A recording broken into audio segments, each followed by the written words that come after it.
It is Ion Franchising Friday, and I'm your host, Lance Graulich, and I have a very special episode, if I don't mind saying so myself.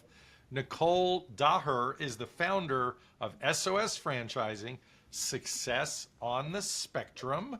Up next, Still had mamas knocking my door down that I couldn't do this by myself. I couldn't satisfy this demand. I couldn't make a dent. I knew that I needed more people, more Nicholes out there. So franchising was the answer. So we taught him how to type. And this kid did not start typing words. He did not start typing sentences. It was stories. Stories pouring out of this child who we didn't even know. He was just locked inside of his little body. It's a little cliche, but the phrase, if you love what you do, you never work a day in your life, it is true. This episode sponsored by SEO Samba. Empower your franchise with predictable results and AI-driven marketing. Welcome to the show, Miss Nichole. Thank you very much for having me on. I'm so honored to be here, and your show is amazing, and I think you give such great value to people who are wanting more information. That is awesome. Thank you so much for saying that. Well, welcome, welcome, welcome. So I have to kick it off with such a poignant, appropriate question. What is the moment that you knew that this mission of yours could actually be a nationwide franchise business? Well, I started this business for my daughter who was diagnosed with autism. And the demand for autism services are very high. There's so many kids being diagnosed with autism nowadays, and very few providers that actually exist to help treat them. And the more we open, it doesn't even compare to the more kids that are being diagnosed. So we are just playing this huge game of catch up. And I knew that once my first clinic became full and I still had mamas knocking my door down, that I couldn't do this by myself. I couldn't satisfy this demand. I couldn't make a dent in what the kids needed. I knew that I needed more people, more Nicholes out there. So franchising was the answer. And where did that idea actually come from? That was what I was getting to. My husband at the time had this really a-hole of a lawyer friend who looked down on me as just like the doctor's wife doing a little side project. And he made a joke, haha, you could franchise your little business, my little business. So, I had to show him who means business. I love it. And boy, have you. Amazing. What do you think most people misunderstand about autism and autism services? When ABA treatment first came out for kids with autism back in the 50s or whatever it was a little bit abusive, because the goal would be, let's get this child to keep his hands by his side instead of flapping, and they would hold or restrain his arms down by his side. And while that did accomplish the goal, it was also quite traumatic for this child to be held down and restrained like that. And so ABA has this kind of bad reputation from the past being abusive because we didn't understand the repercussions of that yet. Nowadays, it's much different. The kind of ABA that I do at my centers is very play-based. It's very child-led. And so instead of forcing a child to do something they don't want to do, you convince them that they want to do it by putting everything into a game and making it fun and exciting and incorporating it in with play. And so ABA is no longer abusive. We are very trauma-informed, and it works very, very well. Can you explain what ABA is for those that don't know? ABA, which stands for Applied Behavior Analysis, is a special method of teaching that is nonverbal. So it uses the systems of rewards to encourage behaviors to repeat, or taking away of rewards or ignoring bad behaviors so they don't get what they want by doing the wrong behavior. So you discourage the inappropriate behavior, encourage the appropriate behavior, but not necessarily sitting down and have a conversation about it. Because some of these kids aren't verbal, or they don't understand complex language or thoughts, and so you have to teach them new things without verbal language. Having a really special brand and a special niche, this isn't just another home service brand or senior home care brand. Those are great categories or industries. But this is a really special brand, especially when you're dealing with kids. Who makes a bad franchisee for success on the spectrum? Explain that a little bit. Well, there's two different kinds of people that I would turn away from if they applied to be in my franchise. And one is a personality like me, which is kind of hilarious. If you can do things on your own, if you are a very independent thought, you want to do things your way, you don't want to do it the way that anybody else does it, you want to invent something new, franchising is not for you. And that goes for any brand, actually. Because to be a franchisee, you're adopting the methods and procedures that someone else has implemented, has tested, decided what works, what doesn't work, and you just follow the rules and you win. But if you want to invent your own rules, you should do it by yourself and not be a franchisee. So the follow-up, I guess, to that is you've brought in a lot of great franchisees. You have like 50-something franchises already. Who would you say no to as a potential franchisee? I said no to a crazy guy the other day who called in. He was some like very rich oil sheik, and he said, "Oh, I want 3 of them." I'm like, you can't just have 3 of them. I'll hire people to run them. It's for my kids. I want them to be wealthy. I'm like, this is not a set it and forget it type of. It's not a gas station, my friend. You have to care about what you're doing. This is a people business. You have to be very involved. We are looking for owner operators that are going to be in the clinic making decisions, on the phone with their managers all the time. It's not a silent investment that you just come back 2 years later and collect your money. This is a job. So you mean to tell me that it's not like my favorite pair of jeans that I love so much, and I tell my wife, I don't know where you got these, but I want 3 more of these. Exactly. And many of our owners are multi-unit owners, but you can't just open 3 at the same time. Start with 1, let us teach you what you're doing, and then after you've got your sea legs under you, because we go with the nautical theme, then you can open the 2nd, 3rd, 4th, and 5th. But it's not one of these things that you could just throw money at. You've got to build it. You've got to love it. You've got to help it grow. And what is that training like? Describe that for folks, because everybody listening that's exploring franchises, whether they're in the early stages or whether they've looked at a bunch of franchises and are on the edge of their seats waiting for more from you, on the training side of things, you don't have people that are all teachers or have special ed background. These are people from a varied backgrounds. We have very, very few franchisees that actually had experience in ABA before they came to us.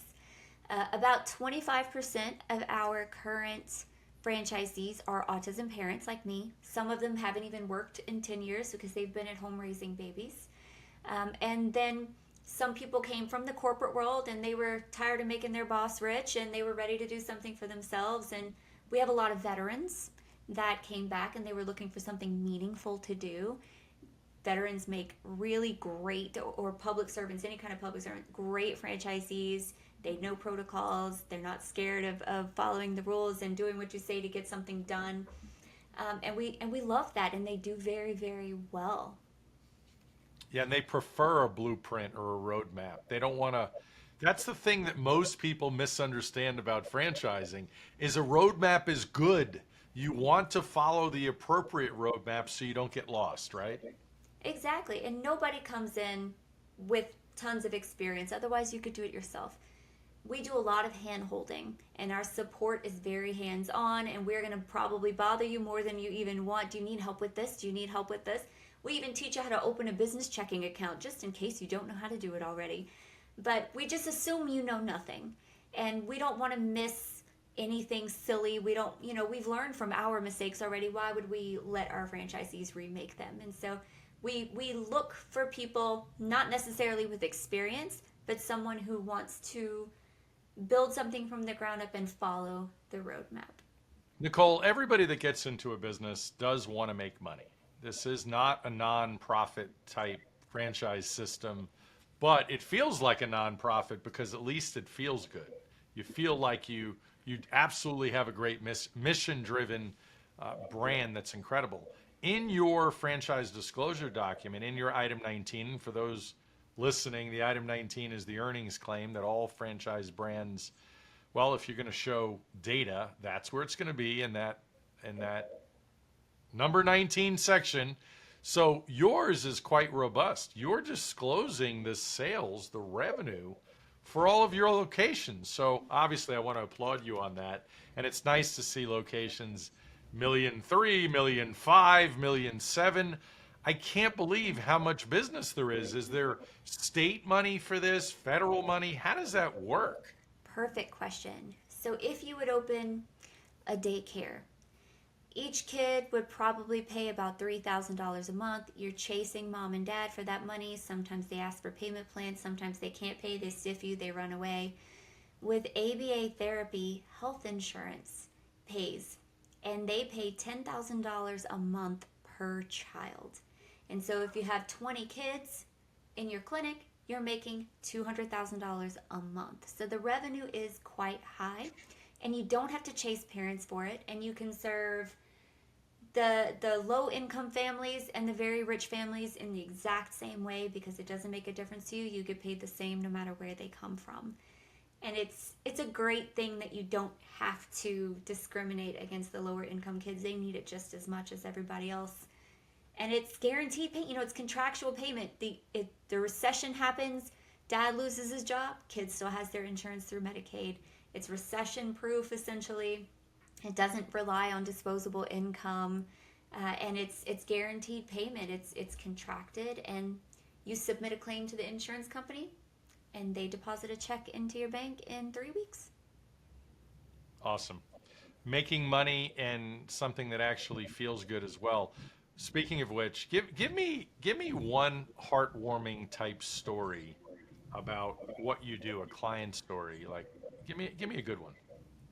Success on the Spectrum is most known not just for being the first franchise, but we take older kids, and that's why I founded it, because my daughter was, I think, 7 years old when she was kicked out of her ABA place. No one wants to take the older kids. And so I had a client who really sticks with me. He was 12 years old and had never spoken a word. And everyone assumed that he was just some dum-dum that was there in the corner. They thought he was like a 2-year-old because he didn't behave as if he understood language. He didn't respond as if he understood language.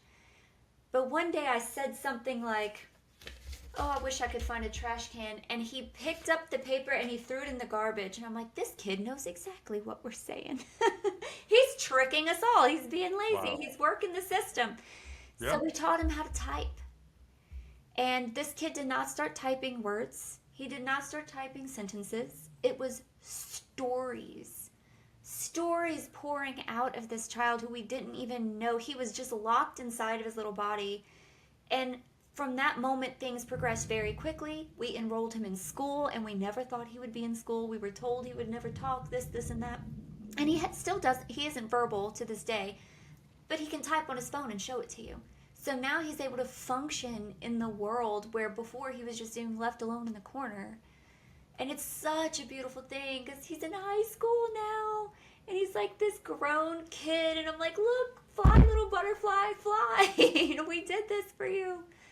And it's That's beautiful. Amazing. That feels great. I mean, I could tell, I could, obviously everybody can tell, sensing your energy behind that story and your passion. I love that.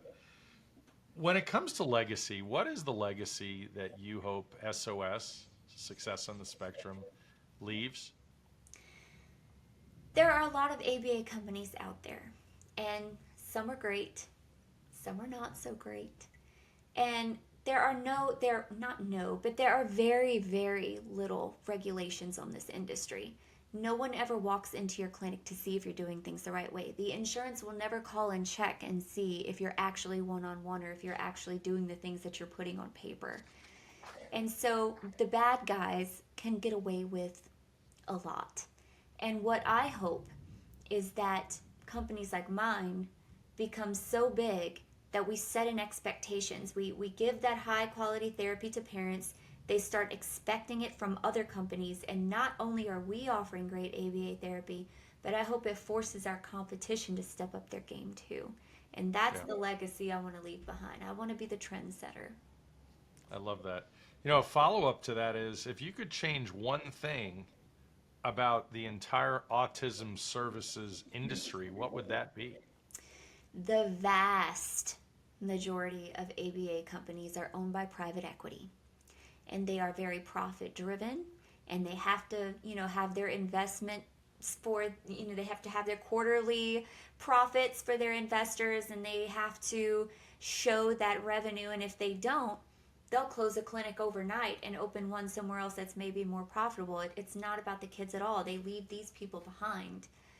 And so I wish that more ABA companies were franchises, that they were individually owned, that the person who is running them is actually a face that you can shake hands with and talk to, instead of some faceless corporate identity that you call the HR department or the billing department and you get Peggy and Sue every time you call. I think it's a people business. It needs to be personable and owned by people. I think you also gave everyone listening a clue that your industry is ripe for franchising, as you've already figured this out, because if private equity money has found out that autism services can be profitable, then there's your clue, everyone listening. SOS is probably something you should explore if you have the right ingredients, because Nichole has given you a lot of great information today. Let me ask also, what advice, call it a lesson perhaps, what lesson or advice would you give the new franchise owners in any brand?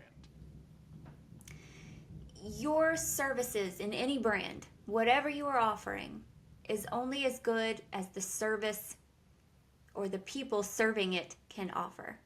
Your staff, your team is everything. How many of us have loved going to a doctor, a specialist that just had the most awful front desk lady that didn't want to make your appointments and gave you a hard time? You almost thinking about going to a different doctor because of his staff. You want to hire people based on personality, because you can teach the skills.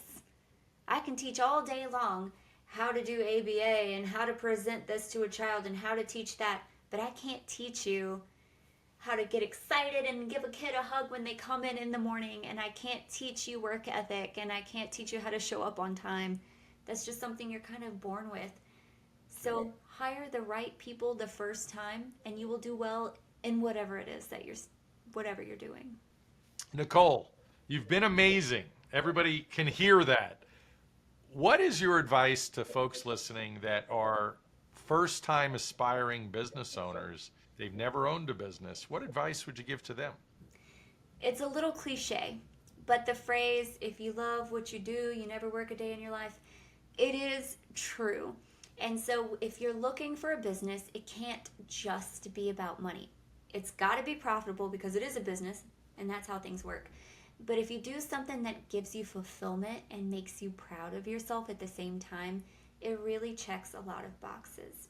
And I will brag on my specific brand. I may be biased, but I think that our brand checks all the boxes. We work banker's hours. We don't have to chase parents for payments.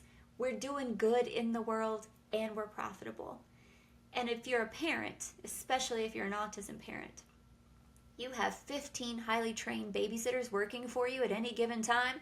Heck yes, it's the perfect lifestyle. It's not just a job, it's a lifestyle that comes in and makes your whole world complete. Find a job that gets you out of speeding tickets. Find a job that makes your mama proud and makes yourself proud. Because in the end, when the money's all gone and spent, what have you got left? Great place to leave it. Nichole, founder of Success on the Spectrum, thank you so much for being here and sharing your story. Thank you for having me. I appreciate the listening. My pleasure. If you're ready to talk about franchise opportunities, hit the link below to schedule a call. My services are free, and don't forget to like, comment, and subscribe. Thanks for listening.